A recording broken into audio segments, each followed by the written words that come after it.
Welcome to Wils Bach's Song Pod, a show where we dig deep into the songs and artists that move us and how we're moved to craft the songs we write. I'm Tim Wils Bach, and I write, release, and perform music as Wils Bach, and you can find me anywhere you stream music. Let's dig in. Just a quick programming note for this particular episode. Much like our wine and or whiskey-fueled discussions backstage, Gio and I grab a hold of several F-bombs. So just fair warning, if there are little ears around, you're going to hear some F-bombs. Welcome to the inaugural episode, the pilot, if you will, of Wils Bach's Song Pod is what we're calling the working title. Much like a hurricane, force wind in his beloved Dominican Republic, my guest today is a creative force of nature. He's not only a deeply emotional human who has written, recorded, and released relatable rock and roll soul with his bands Spiga, The Holy Broken, Blanco and Junk, Shoe Show. He curates and celebrates new music and artists via his Truckstop Mixtape project, fronts a 70s AM gold cover band, The Dirty Lowdown, and hosts Sunday Night Live at Nabu, a little wine tasting room here in Westlake Village, California. He also hosts the Truckstop Mixtape singer-songwriter night there, which is actually where we met at Nabu. Giovanny Blanco, welcome to Wils Bach's Song Pod. It's so nice to have you. Thank you for the invitation, sir. It's always a pleasure and an honor to be involved in your creative endeavors. Thank you for the beautiful intro, and I hope to live up to your presentation. I'm sure that you will. So I mentioned Dominican. Like, you were born in the Dominican, or you were born in Brooklyn, New York. I was born in Brooklyn, New York, to Dominican parents, and then when I was 10, we moved there, and I lived there from the ages of 10 to 16. And then Hartford after that. To the States, yeah. The geography report is Brooklyn, Boston. Oh, Boston. Jersey City, New Jersey, Dominican Republic, Hartford, New York, Hartford, and then LA. Gotcha. All right.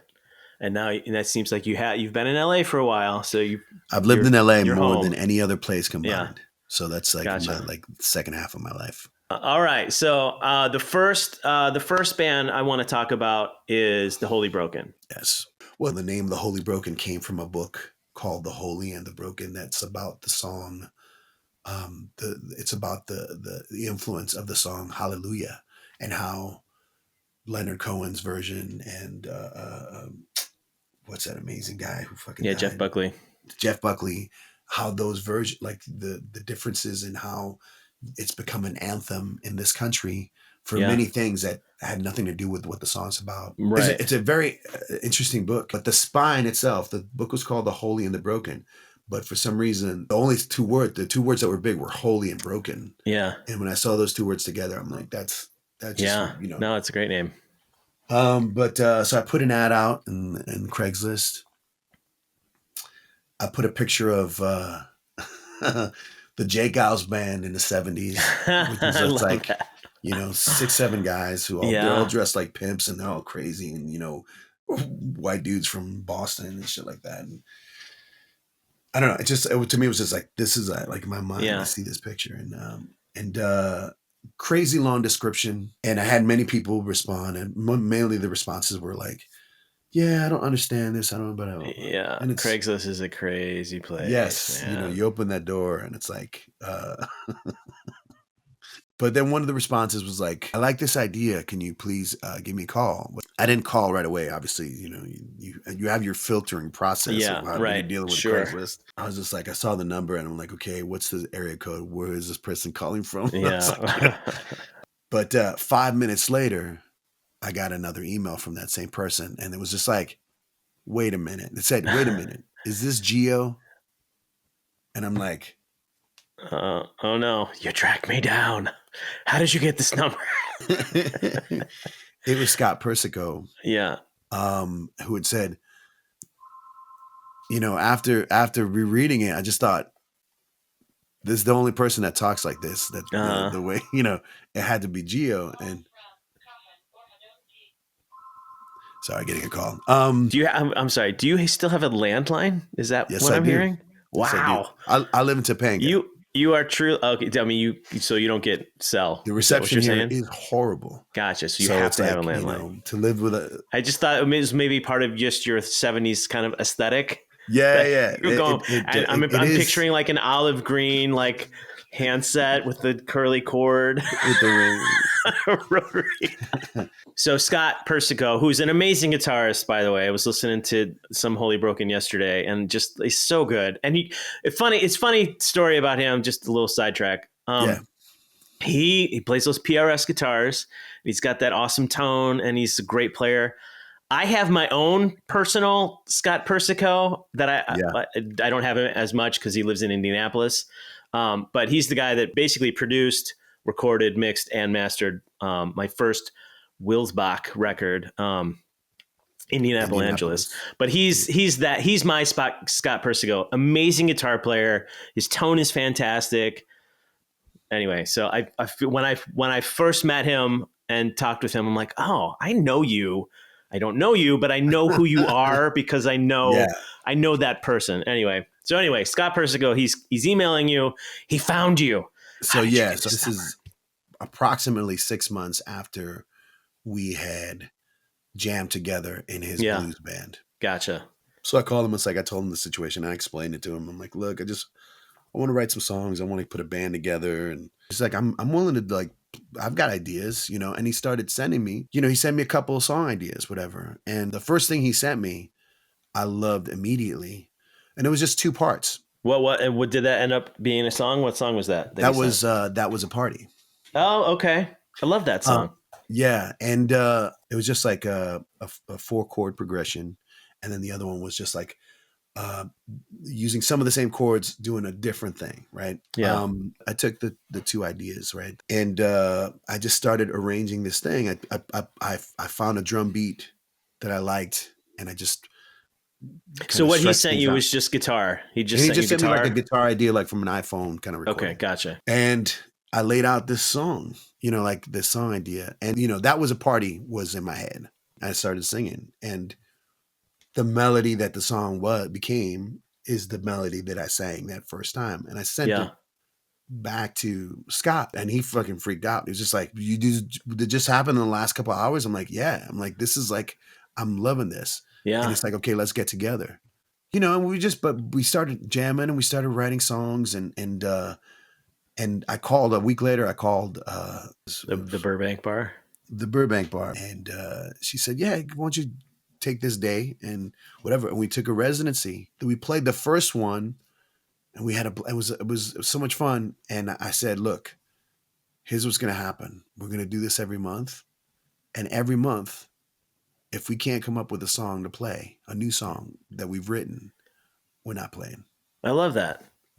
I love and it just became a thing. Again, back to the deadline thing, right? You're deadline driven thing. And we were kind of knocking off songs anyway. We're like just trying out ideas. But I feel like people miss out when they release things too soon. There's a recorded thing. Like, you can be a craftsman and be a master in the studio environment and record an idea or make a song, and it sounds like a song. Right. But it be missing one crucial element, whether it's heart or it's like the connectivity to the listener. Playing out a song, even if you're playing it out to 2 people. Yeah. That's the true test. Puts you in a place. I call it sphincter action. You're so nervous about playing that you're like, even if you've rehearsed it 100 times or you rehearsed it once, but something else comes out. It's like some, weird thing, or the truth comes out. This song is shit. Yeah. Right. No, absolutely. And it sounded like okay when I recorded it, but it's wonky or it's this or whatever. And man, there's just like no better test. And it's not even about, like I said, it's not about the audience reception necessarily. It's part of it for me, at least. But it's your perception of that. It's like it's like how you react to the audience. But the audience being there is integral to that. Oh, totally. It's the catalyst, right? Yeah, you need that. It's letting go. It's like letting go.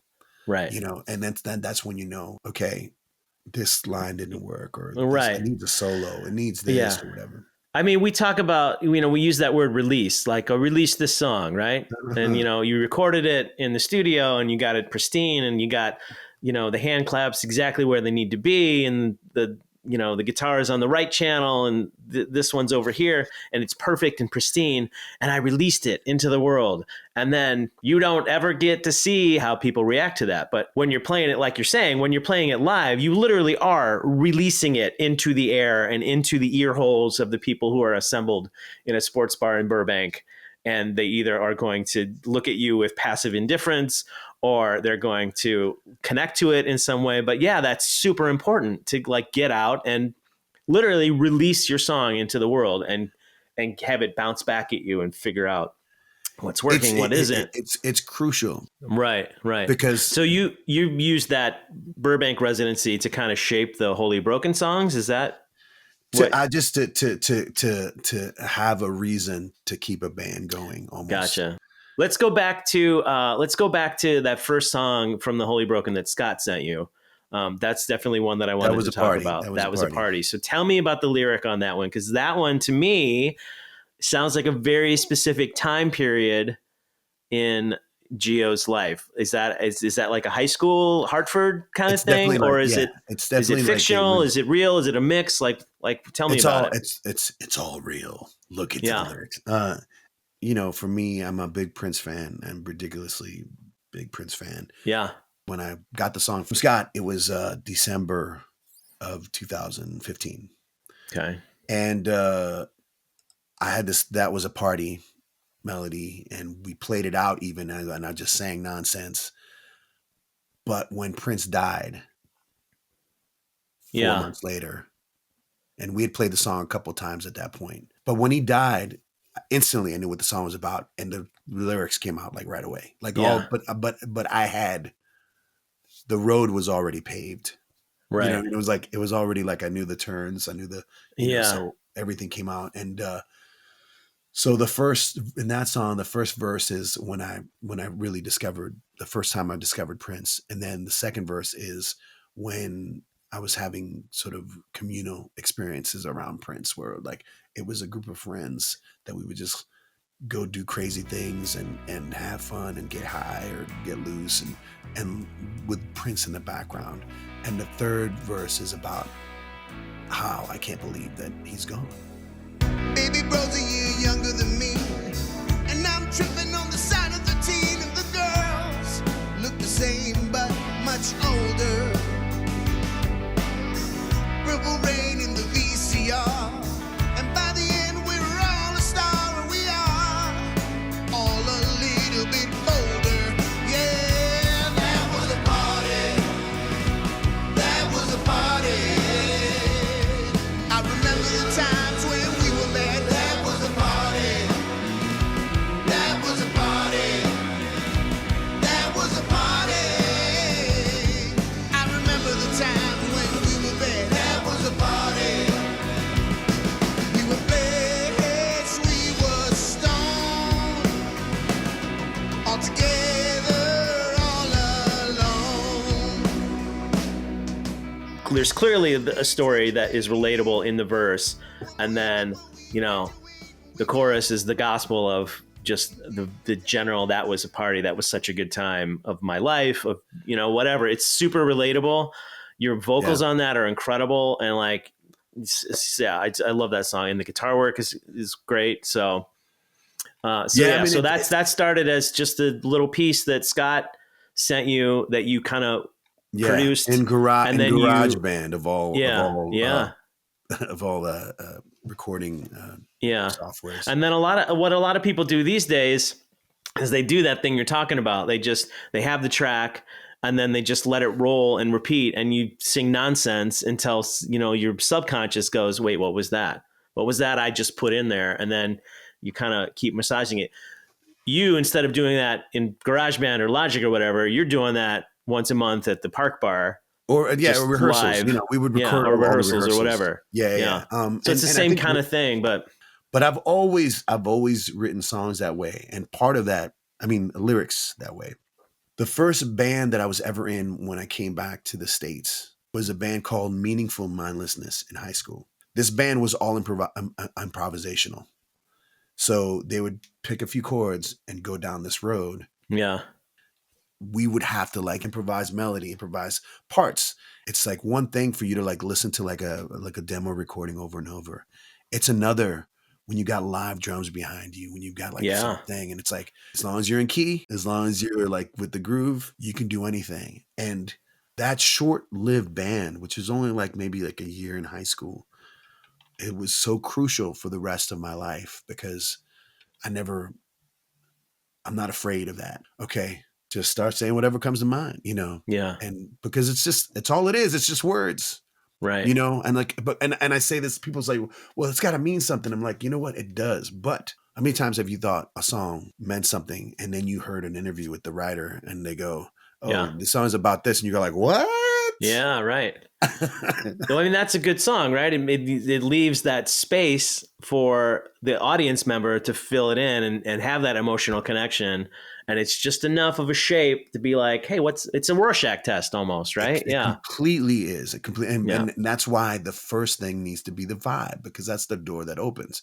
Somebody goes in, and once they go in, it's up to them if they want to like inspect every aspect of it, or if they just want to go for the ride. And reminds me of this Kelly Clarkson interview with Dave Grohl. He's on like her talk show, and I think you can find this clip on YouTube or something. But she asks him about learning to fly, and she's taking it as like, you know, it's this new beginning, and like, you know, I'm learning to walk, learning to fly, all that. You know, it's a song about renewal, right? Yeah, starting over. And she goes on this like, you know, monologue about how much it means to her and wow, what a great thing. And she's like, I think she's assuming, I don't remember, I'd have to look at it again, but I think she's assuming it was born out of like Nirvana ending and Foo Fighters beginning. And Dave's like, no, that's great. I literally wrote that song about learning how to fly an airplane.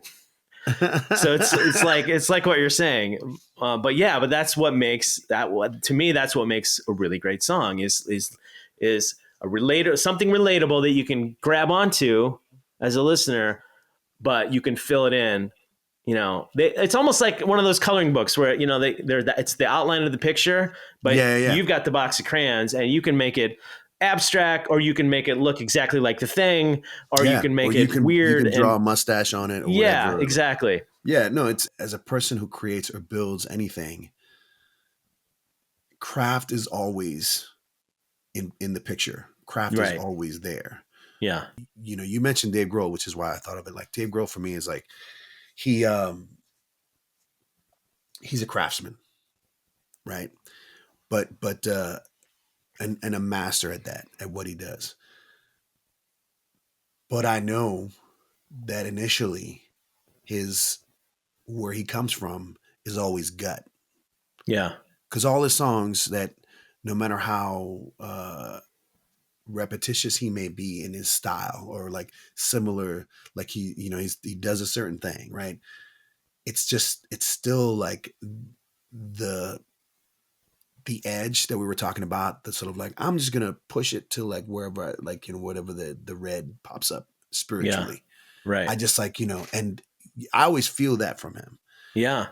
But I know that he's such a master craftsman that I know what to expect in his songs. You know, like as far as like, you know, there's going to be a hook here. This is going to be a double chorus. This is going to be this. This is going to be a solo. This is going to be whatever. Well, it's like it's like you were saying earlier. You start with the vibe, or you start with the mood, or for him, what you're saying, he starts with his gut, whatever he's feeling or whatever.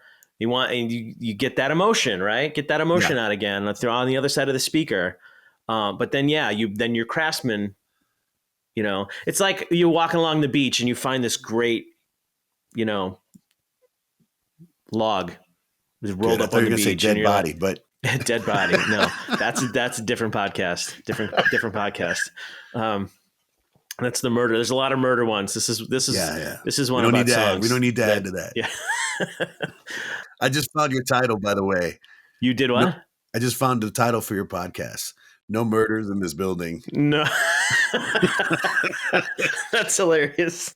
I love it. But yeah, it's like the raw material, but you can see like a sculpture in it. And then the crafts part is like taking the knife to it and like carving away and finding out that, oh, it's just a little tiki doll. See, but it started as a washed up, log on the beach. Yeah, I mean, but we're the washed up log. You know what I mean? It's like that's like I feel like that's where like you have to you're the sculptor and the clay is what you're saying. Exactly. So songwriting heroes of yours, you've mentioned Leonard Cohen. Yeah. You mentioned Prince is obviously a big one for you. Prince is huge. Songwriting. I mean, there's some. I love pop music, man. Yeah, a nice tight pop song is what you're. Oh my God! Yeah, man. I'm with you on that. There's a song that for me is like one of my top 5 songs ever written, and it's a song called "Don't Give Up on Me." It was recorded or made known to me by an artist named Solomon Burke, who was a singer from the 60s, a soul singer who had a sort of resurgence in the early 2000s when another great songwriter named Joe Henry decided to produce him and release this album called "Don't Give Up on Me." That's just raw and emotional. But there's this song, "Don't Give Up on Me" was actually written by a guy named Dan Penn, who is like a legendary songwriter who I didn't really know anything about, but I knew like a bunch of his songs. And once I made that connection, I was like, oh, and I see, and I can hear and feel, like he wrote "Cry Like a Man." He wrote "I'm Your Puppet." That's like such a famous like 60s song. I'm a puppet. He wrote "Dark End of the Street," which is another amazing, these are all like old soul songs. And it was just like, he's a white boy from Alabama. Yeah. His thing is his honesty. It's like, he's just like very straightforward. I don't have necessarily any songwriting heroes. I love Tom Petty because his songs are so deceivingly like straightforward. Yeah. And he loves cowboy chords. He doesn't fuck around with like fancy chords or anything, but he finds ways of keeping things interesting and you've totally nailed it. Tom Petty is the master of a simple, relatable, emotional truth. He's got cool in the, a grasp on cool. Yeah, totally a master of the pop rock song for sure. What would you call the music that you write? Like I in my intro, I called you rock and roll soul. That's my banner, man. Rock and soul. Rock. I mean, I would definitely say that rock and soul. But I love all kinds of music. I mean, it's not a genre specific. But you're writing songs that would fit on the radio somewhere, like a nice. That's it. Yeah. To me, it's always like, even if it's like a dark song, it's like I always want like, where's the hook? What's the part that people are going to sing again? Right. You're writing for hooks. Teach the people how to sing along, and as soon as they can. And I don't think that anybody goes in with that. You know what I mean? You don't go in like, okay, let me find this hook. You know what I mean? It's like you do what you do. Yeah. That's how I do it. You do what you do. I don't know that anybody does that. I think a lot of the top 40 stuff is, when you go and you look and see who wrote it, and there's 12 different writers. And not that this is bad or good, or I'm just saying that there definitely is a science to some of it. And there are absolutely people who are dialing in every tiny little aspect of every piece and part of the song. I think that it's mainly because the sort of like devaluation of what songwriting means, in the sense of, let's put it in another aspect. Let's say you're an architect and you wrote the plans for a house, and you drew up the plans for a house. And here comes the construction crew, the contractors, and they build the house according to your plans. Your plan might have said, you know what, the walls are going to be white. And the contractor might have gone, I'm making them yellow, right? They're your plans. You know what I mean? When the contractor decides to paint the house yellow, that's a choice. In the same way, if a drummer decides to lean forward on the beat or add an extra kick, and you wrote out This is the tempo, this is whatever. And the drummer's going to go, dude, hey, I added that extra kick. So I kind of co-wrote the song. That's what's happening in music today because there's so little elements involved that the second somebody goes, you know what, you should say sky instead of ground. Right. They instantly co-write the song. Right. Yeah. It's Where like, what's the before saying in a now? If you were room, in the room, you're in, you know, like the you're on producer's the, going like, you know what? I don't think this is making sense. Maybe you should think about your childhood. And the girl writing the song goes, oh yeah, let me bring this up or whatever. And then it's like, the producer doesn't go, I wrote that because I told you that you right. should, you know what I mean? And I feel like Yeah. that's what's happening, that everyone's just like, my piece. And all of a sudden there's 12, like, how are there 12 people writing a shitty fucking pop song? There aren't 12 people. There are 12 people in the room because they've got Right. handlers, they've got Yeah. producers, got assistants. And so everyone's going like, where's my piece? Yeah. And it's like, fuck you and your piece. Get the fuck out of here. Yeah. Well, it's like, it's like, what is a song, right? Like how much of it is what part of that is arrangement? What part of that, what, if you boil it down, what the song is, the melody and the lyric, right? Like, and what you put underneath it, chords, production, all of it, that can all change. That The can all Solomon change. Burke thing, right? But Like, if you're a producer, then yeah. if you're changing up a song that exists and doing it differently, then you're an arranger. Yeah. You're not a songwriter. Right. Even if you change the lyrics to a different language, Yeah. you're not a songwriter. Yeah. I mean, it's hard. It's hard to split up, a third of a penny between 12 people, which is isn't that what Spotify pays? The fight doesn't exist if there was real money involved. Yeah. Right. Yeah, exactly. That's the thing, right? Everybody's just money involved. fighting for a piece. Playing this awesome guitar. Here's a ton of money. Yeah. Yeah. So, all right. So we talked about the Holy Broken. So after the Holy Broken ended, yes, then you started Blanco and Junk right away, a little bit after. And Blanco and Junk is who? Basically you and Jeremy? No, Blanco and Junk is just me and my junk. Oh, okay. I always thought Jeremy was Junk. But anyway, Blanco and Junk is the next project after Holy Broken. And Blanco and Junk just really kind of comes out of, it's more of a pandemic thing. Yeah. Okay. Mainly because, again, I've done most of my stuff in collaboration form. The limitations of being able to kind of be with other people during the lockdown put me at a place where I was like, what do I do now? And there were online collaborations. There were things that happened that way, separately, not in the same room. But then, I was just like, okay, I just got to start playing songs by myself. And that's how, that was the impetus for the idea of like, okay, my birthday's coming up. I need to do something. I write a bunch of songs. And it came about that way, but it's definitely kicked off from me trying to learn some songs, Yeah. Well, I want to ask you about one in particular, and we already had a great discussion about this song, but I didn't hit the record button because I'm a rookie. Apparently, it's not like I've been doing this kind of thing for 20 years. We don't need to air out the dirty details. It's okay. So nobody knows. Yeah, In fact, exactly. This moment never exists. We'll edit all this out. I do want to ask you about one of the songs on The Emotionalist, though. And my old mind has gone blank. The only way is the one that I wanted to ask you about. So if anybody knows your stuff, it's typically, you've got a big voice. You've got an excellent voice. It's usually big, a little bombastic. This particular song stands out to me because it's not necessarily that kind of traditional Geo style. It's a little more kind of subdued, almost talky in places. So I can hear that there's something behind that song, and I'm drawn to it a little bit. So tell me about how that song came about, and just talk about that song.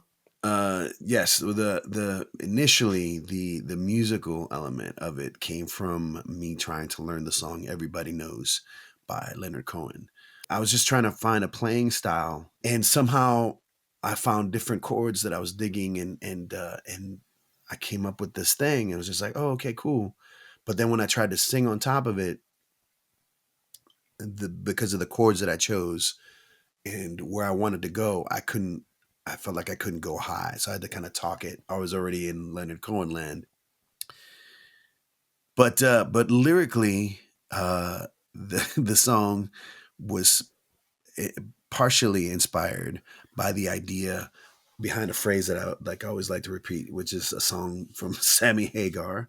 That's Okay. There's only one way to rock. I never would have guessed that this song came from a Sammy Hagar song. That's an interesting connection. The idea of I always loved that idea that there's like, when somebody goes like, how are we going to do this? And I always like to say, well, there's only one way to rock. And it's like, it's just basically like, how are we going to do this? We're going to do it always with everything we've got, we're going to just lay it all out and not hold back. And then in that, just thinking about that line, it made me think about how,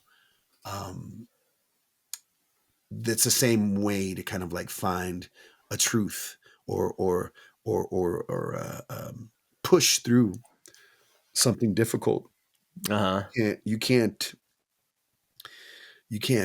go at it a little at a time. You can't pretend. You can't half-ass it. You have to kind of, bad things happen. You have to go through them. You have to like feel them inside and out before you actually kind of get over them. And that was like the process.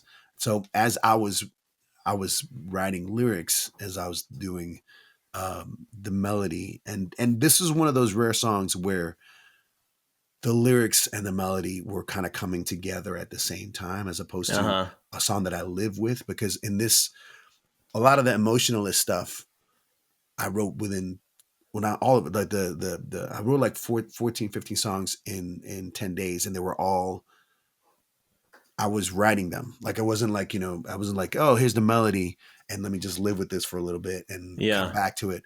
I was writing because the purpose was to kind of record an album by myself. And, so unlike the Holy Broken, this project where Holy Broken, a lot of those you found in rehearsal or on the stage with the band. Blanco and Junk is you more kind of brooding artist in your home studio. And the only person that I had people, I would send, the second I'd finish a song, I'd send songs to people. Like I'd said, like, hey, can you record a bass line? Listen to this bass and record this keyboard or this piano or whatever. So I had some collaboration in that respect. And in person at the time, I had Jeremy. So Jeremy would come over and be like, look, listen to this fucking awful guitar. Please play something beautiful. And he always came through with the cool riff or the cool vibe. And he was like, he's definitely, if I had a full on collaborator on that, it was Jeremy. But it was Jeremy. Gotcha. But that song, the lyrics were coming out, but by the time I was done, I realized that it was actually about something else. And it was like a love letter to my better half, because it was really a song about, look, I'm crazy. You're crazy. We go through these many different situations and problems. If you're in a long-term relationship, that's ups and downs and everything.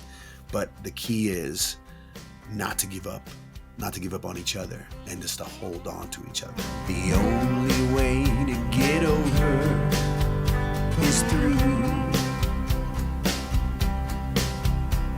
There ain't no golden ticket, it's just me and you. Ain't no shortcuts to salvation, no express line to the truth. The only way to get over is through. The only way out is through. You better leave your baggage behind, there's only room for two. There ain't no just in cases or maybes, where the permitting is no excuse. So the first verse, I think, the only way over. The second verse is the only way out, and the last verse is the only way in. But then the bridge says this thing that this is when, after the fact, or as I was finishing up, I realized what it was about. If we're in this together, you can't push and I can't pull, and we can't hide. Everything is in plain view. If this is supposed to be forever, then there's no better time to light it all up and watch it burn right through. We can always start anew. The only way in is through. The only way to rock. Oh, there's only, and through the line in there, there's only one way to rock. Who knew? Yeah, that's amazing. And it's just like, I don't know, like I find sometimes it's that this is what I was trying to say before when I said you might agree with me, where sometimes you write a song and I feel like the songs that have connected the most with other people tend to be the songs that I thought about the less as I was writing them. Yeah. You know, and this was definitely one of them that when I was done, you know, I was like, oh, okay, this song's about this. And I knew it had something. I knew there was something special to it. But I didn't know. And it's the song from the Blanco and Junk stuff. It's the one that kind of people come back to, and they always like go like, hey, you know, like I've had, you're saying this the only way is the one that people connect to? Yeah. Like I've had friends repost a song and them send me comments from people who are in the industry or whatever. They're like, you know, like who did this? Just release this right away. I'm like, it's released. It's out there. It's in the world. What are you waiting for? Listen to the damn thing. Stuff like that. Yeah. I mean, there's a song too. There's another song that I feel very strong about. There was a Holy Broken song called East Side Fade Away. Uh-huh. And it was another song that was just like, it was built on the sort of like the most delicate thread of just two guitar chords going over and over. Yeah. That Scott had played, and just like it was one of those little things that he had sent me, and the song kind of came out of this idea that the East Side always gets the shade, right? Like because it's going in one direction. Uh-huh. It gets the same amount. I'm saying it doesn't. You know, I'm not trying to prove some sort of scientific theory here. It's like saying like, hey, you and I are standing together, and someone says you guys are great, but then they go to you first and like you're really good, and they go you're all right too. You know what I mean? And I feel like the East Side kind of, because of the direction of where the sun is going, it's like just this, I don't know, just like the idea that somehow you're not good enough. Yeah. You know what I mean? That even that you're doing the things that you're supposed to do. You're killing it. You're doing the thing. And somehow you're not seen or felt in high regard as your peer or as the other person is doing the same or less than you. Yeah. You know, and I got that, you know, I got bogged down with that because I know that it's a feeling that we always feel. Like comparison is a thief of joy kind of thing, right? Yeah. It's like how, you know, why I'm doing the same thing that this next person is doing. Yeah. Why am I not getting? Yeah. You know what I mean? So I feel that for sure. Yeah. So you're saying people have connected to that, or that's to just this what song, but it's a song that when we in the Holy Broken, in the first year or two we were together, we would play that song, and after the shows, someone would come up to me and say, you know, like I've had people say like, what the fuck was that song? I was crying when I was hearing that song. Like, and I'm like, you know, I'm about to cry thinking of just not thinking about the song, but thinking about that reaction, like how that affected me. Because I don't know, like, you know, it's like you don't know as you're doing it because you don't approach songs differently. You know what I mean? Like you're going back to the Sammy Hagar thing. You're always fucking going in, man, with all you got and the best that you feel that you have at the moment. Yeah. It's like you don't ever go like, you know what, this is too much good for this song. Let me pull back. You know, you never do that. You might pull back in an element, but you never go, this song, you know, it's too good. Let me fucking, you know. Yeah, so, I mean, if anything, you're protecting the other way, right? Like, at least for me, I know, like, especially early in my career of songwriting, like, I would have an emotion that I would want to get out there, but I'm like, I don't want to say the thing because that's too opening up, right? Like I'm going to hide it behind some like overly poetic, line that I think sounds cool. And then what ends up happening is nobody knows what the fuck the song is about because you never actually said what the song is about. Like that's my growth as a writer, I hope anyway, has been, I know it has been to like be a little more open and be a little more simple, be a little more Tom Petty about it, right? Like it's simple. Straightforward. Here's the thing. Authentic. Be authentic. Yeah, so it's that, and that's that kind of thing that connects with people, which is what you're seeing and reacting to when you play that East Side Fadeaway song. And a lot of it is just like getting out of your own way. You know what I mean? Like I said, like the ideas of concepts of how things should be done. Sometimes they can bog you down, or you feel like whatever. And craft doesn't come first. I try not to go in knowing what I'm doing or what I'm writing about. It just kind of rolls out. And then sometimes it's all there. Sometimes it's like, you know what okay. This word needs to be different because what I'm saying is this. Right. And you change the one thing, whatever. Yeah.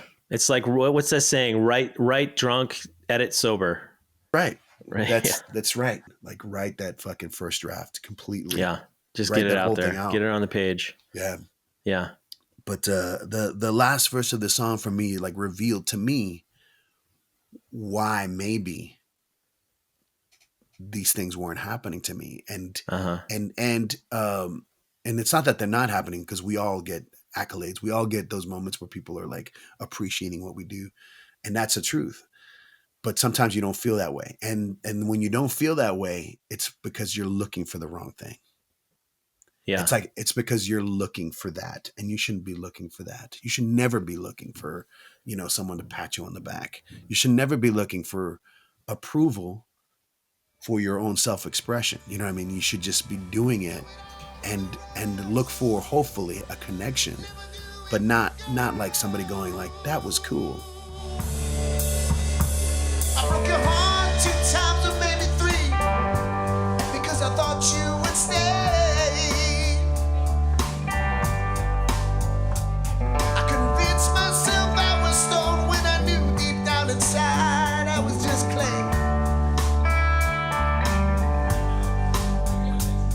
I'm a fool to think that things would ever go my way.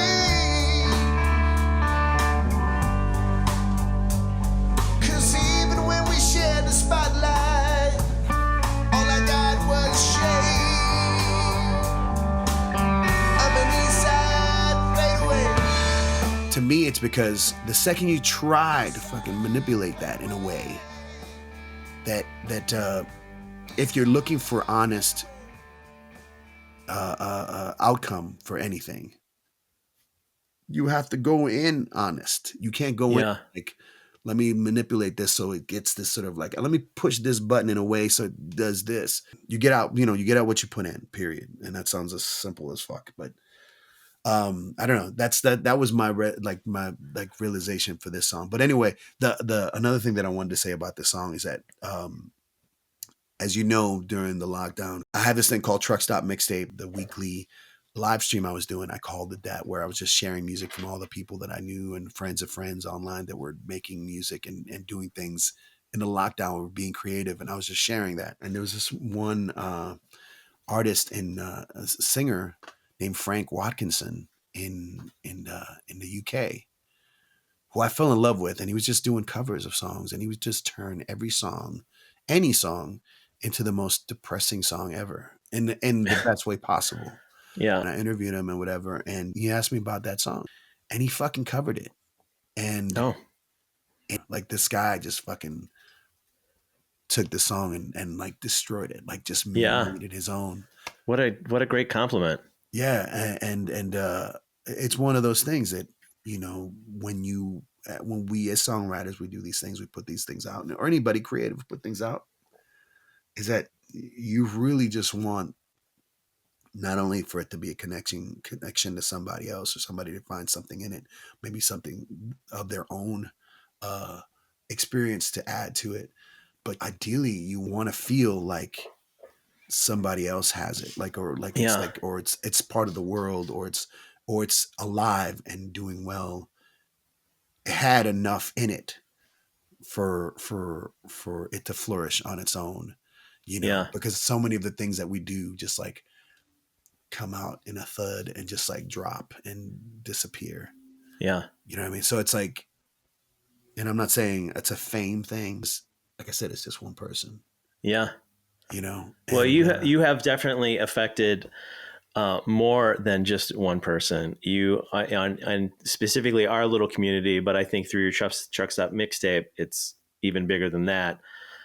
You deserve to have a giant audience, larger than you do. We all do. But you are absolutely appreciated by, I know this for a fact, a ton of people in this little community. And you definitely do connect people, and the beautiful music you put out into the world is a gift to everybody. Also, a gift is spending all your morning talking to me about songs. I thank you so much for being here on the first Wils Bach Song Pod. Let's just call it that for the moment. But Gio, thank you so much. I've immensely enjoyed this chat. I could talk to you for another 2 hours. I'm going to have you back for a part 2. I already know it. So yeah. And likewise, down the road, when I get the kinks worked out, I'll have you back on and we'll talk some more. But this has been great. Thank you so much. Thank you.